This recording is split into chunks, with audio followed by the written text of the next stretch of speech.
Hey, good morning Internet. Aujourd'hui, je veux adresser un message particulier à tous les guerriers et guerrières de la vie en cette fin d'année parce que j'ai eu près de moi des gens qui ont tenté des choses dans les règles de l'art.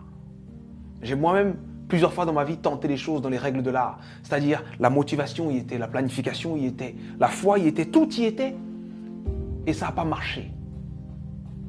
Et ça arrive. Des fois, ça arrive même que tu sais que ça va marcher, tu fais tout pour que ça marche, mais d'autres choses que tu croyais là s'effondrent. Des imprévus de la vie arrivent en angle mort et boum!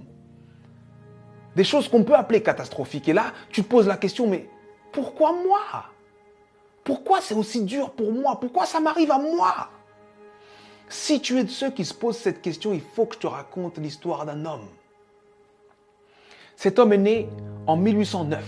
En 1816, à 7 ans, forcé à travailler parce qu'on est en train d'expulser sa famille. En 1818, il perd sa mère. En 1828, il perd sa sœur. En 1831, il lance son premier business et il fait faillite. En 1832, il se présente aux élections législatives. Il perd. En 1833, il emprunte de nouveau de l'argent pour créer un business qu'il lance et qui fait faillite encore. En 1835, il rencontre une femme merveilleuse, il tombe amoureux d'elle, il se fiance et elle meurt. En 1836, il rentre dans une période sombre de sa vie, il rentre dans une dépression profonde. Et il reste alité pendant 6 mois consécutifs.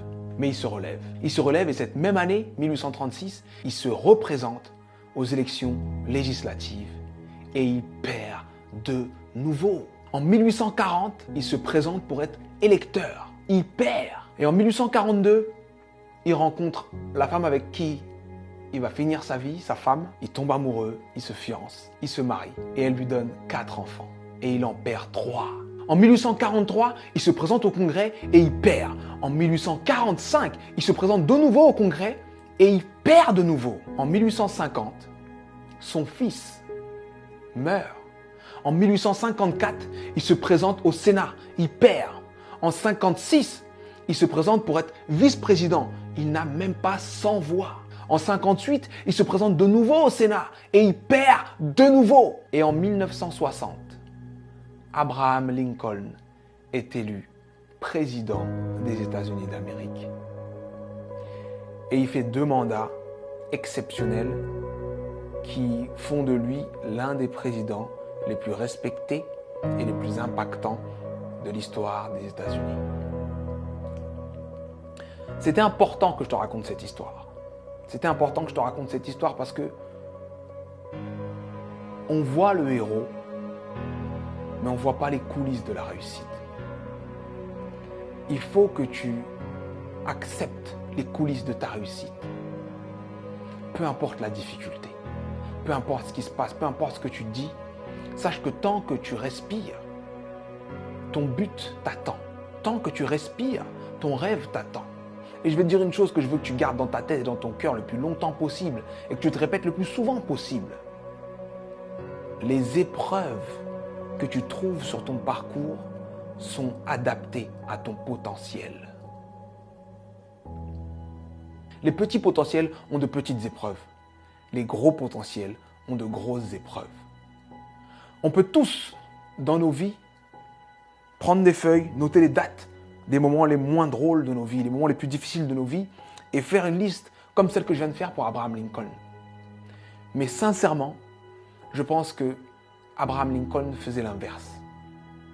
Pour avancer dans les coulisses de la réussite, pour avancer face à toutes ces épreuves, il faut se focaliser sur ce qu'il y a de bon, de positif, et ce qui nous donne envie d'avancer. Donc, je sais que ça peut être dur d'être au cœur de la tourmente, ça peut être dur de perdre des gens, de faire face à l'échec encore et encore et encore. Mais concentre-toi sur ce que tu es en train d'essayer d'accomplir et accomplis-le. Et je peux te garantir que parce que tu es passé par là, tu as changé l'ampleur, le sens et le goût de ta réussite.